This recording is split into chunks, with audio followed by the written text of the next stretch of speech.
Assalamualaikum warahmatullahi wabarakatuh. Apa kabar semuanya? Semoga dalam keadaan sehat dan dilindungi oleh Allah Subhanahu wa taala. Bertemu lagi dengan Bapak pada mata pelajaran Administrasi dan Infrastruktur Jaringan atau yang bisa kita sebut dengan AIJ.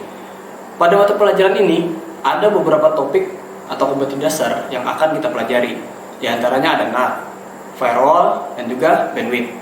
Di mana materinya nanti kita akan membahas apa itu NAT, firewall, dan bandwidth. Kemudian bagaimana cara kerjanya dan seperti apa sih aplikasi penerapannya pada bidang jaringan. Kemudian peralatan apa yang digunakan untuk pengaplikasiannya. Sebelum memulai pembelajaran kali ini, alangkah baiknya kita berdoa terlebih dahulu berdasarkan agama dan kepercayaan masing-masing agar pembelajaran kita mendapat berkah. Berdoa dimulai. Selesai.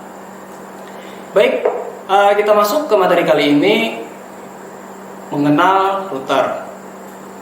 Apa sih router itu?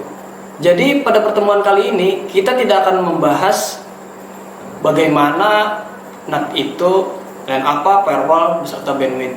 Tapi kita akan membahas aplikasinya. Peralatan apa yang digunakan agar kita bisa melihat bukti nyata dari ketiga pokok bahasan tadi. Alat itu biasa disebut dengan router. Router ini diperlukan sebagai alat yang bisa memberikan bukti nyata atau pengaplikasian dari firewall, NAT, dan juga bandwidth tadi. Dengan router ini, kita bisa melihat pengaplikasiannya. Kita ambil contoh begini. Kita analogikan dalam teori berkendara. Kita bisa tahu atau pelajari materinya, teorinya, bahwa fungsi dari gas itu untuk bergerak, bisa maju atau mundur. Rem itu untuk berhenti dan kopling itu untuk pindah perselening. Tapi tanpa adanya motor atau mobil sebagai alat untuk aplikasinya, kita hanya tahu sekadar teorinya saja, tanpa ada bentuk nyata dari penerapan teori tersebut. Nah, sama seperti router ini berfungsi sebagai alat untuk penerapan dari teori yang kita sebutkan tadi. Jadi dengan router ini kita dapat mengetahui, oh seperti ini loh penerapannya dari NAT atau Network Address Translation, ini loh penerapannya dari firewall, dan seperti ini penerapan dari bandwidth. Dari peralatan ini banyak vendor yang memproduksi router di pasaran seperti Cisco, Juniper, Unifi, Mikrotik, dan mungkin masih banyak lagi. Namun yang kita gunakan saat ini adalah produk dari Mikrotik. Kenapa Mikrotik? Pertama, dia menyediakan konfigurasi mode QoE. Kemudian yang kedua, harga lebih terjangkau karena dia ada versi low end-nya. Kemudian yang ketiga, fiturnya lumayan lengkap untuk pembelajaran. Jadi dari tiga kelebihan tadi, maka diputuskan untuk memilih Mikrotik. Sebelum lebih jauh, alangkah baiknya kita mengenal sejarah singkat dari Mikrotik ini. Mikrotik adalah sebuah perusahaan produsen software dan hardware pada router yang berlokasi di kota Riga, Latvia, Eropa Utara. Mikrotik ini dikembangkan oleh John Trulli dan Ernest Reinstein pada tahun 96. Awalnya Mikrotik memproduksi sebuah software yang bernama Mikrotik OS. Namun seiring dengan berjalannya perkembangan zaman, maka mereka pun membuat sebuah hardware yang dinamakan router board yang kita kenal sekarang, yaitu Mikrotik router board. Mikrotik mempunyai misi yaitu ingin menjadikan internet lebih murah, handal, dan terjangkau luas dengan moto routing the world. Mikrotik router board ini hampir mirip seperti PC. Dia juga punya arsitektur, dia punya prosesor, dia punya RAM, storage, kemudian ada port Ethernet-nya, dan dia juga punya lisensi. Kita perlu mengetahui arsitektur dari setiap router board yang kita miliki. Kenapa? Karena kalau suatu saat router kita crash atau hang, kita bisa install ulang dan bisa mendownload OS-nya di web resmi Mikrotik. Nah, pada saat itu kita perlu mengetahui tipe arsitekturnya agar kita tidak salah pilih untuk mendownload OS-nya. Kalau dalam Windows kita mengenal ada arsitektur 32 bit dan 62 bit. Nah, pada Mikrotik itu juga begitu, dia memiliki arsitektur yang berbeda-beda seperti MIPS-B, SMIPS, Tile, ARM, PPC, dan masih ada lagi. Kemudian Mikrotik juga punya lisensi. Lisensi pada Mikrotik itu menentukan masa pakai dan fitur yang digunakan oleh router tersebut. Lisensi pada Mikrotik memiliki level dari 0 sampai 6. Cuma biasanya dari Mikrotik atau router port yang kita beli minimal itu sudah tertanam lisensi level 4. Tidak ada banyak perbedaan sih dari segi fitur untuk level 4 sampai level 6. Cuma yang paling menjadi sorotan itu adalah batasan untuk aktivasi user pada hotspot. Misal kita ingin membuat sebuah hotspot. Untuk level 4 dibatasi hanya 200 user maksimal. Untuk level 5 itu ada 500 user. Nah, untuk level 6 itu tidak ada batasan atau unlimited user yang bisa terkoneksi ke hotspot yang kita buat.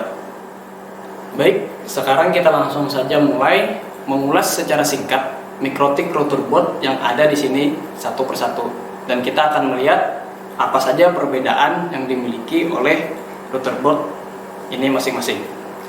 Yang pertama ada model atau seri dari RB941.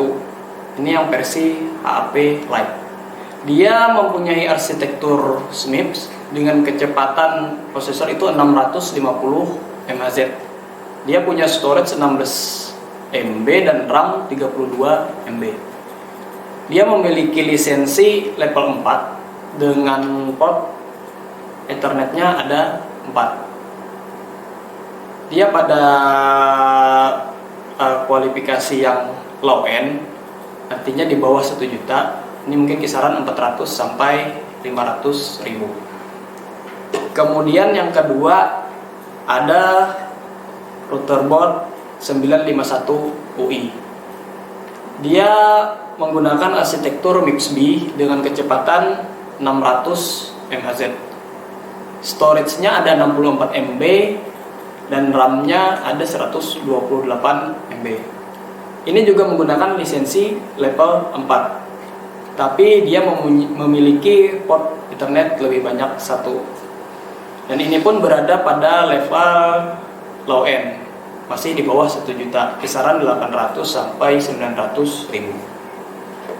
Kemudian yang ketiga ada router board 450G. Dia menggunakan arsitektur ARM dengan kecepatan CPU ada 716 MHz dengan storage 512 MB dan RAM 1 GB. Dia ada lisensi level 5 dengan port Ethernetnya ada 5. Kalau yang ini dia tergolong ke mid end atau bagian tengah karena harganya sudah lebih dari 1 juta, mungkin 1,8an untuk harga ini. Kemudian yang keempat itu ada RB1100 AHX4. Dia menggunakan arsitektur ARM juga dengan kecepatan CPU 1,4 GHz. Kemudian storage-nya 128 dan RAM-nya 1 GB. Port Ethernet-nya dia punya 13 port dengan lisensi level 6. Jadi dia sudah masuk ke level yang high end. Kisaran harga ini mungkin 6 sampai 7 jutaan. Kemudian yang terakhir ada model Mikrotik CCR atau Cloud Core.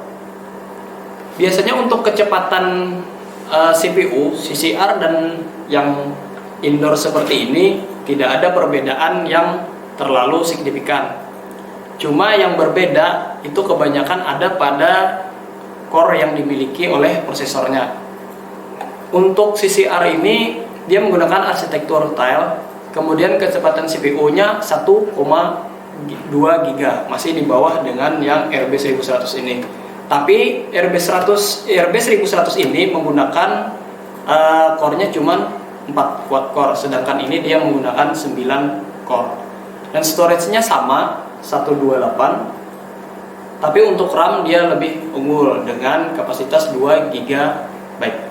Lisensi sama, lisensi 6, lisensi level 6. Kemudian dia punya port, ada 7 port Ethernet-nya.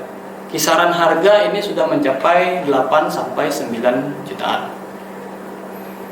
Nah, dari ulasan singkat tadi, mudah-mudahan kalian sudah mengenal apa itu MikroTik router board dan bagaimana spesifikasinya. Kesimpulannya, router board adalah peralatan yang sangat diperlukan untuk pengaplikasian atau penerapan fitur-fitur seperti NAT atau Network Address Translation, firewall, dan juga bagaimana manajemen bandwidth.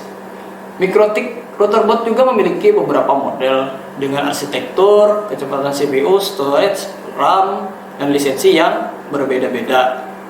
Harganya pun berbeda-beda tergantung dengan lisensi yang ada pada dirinya.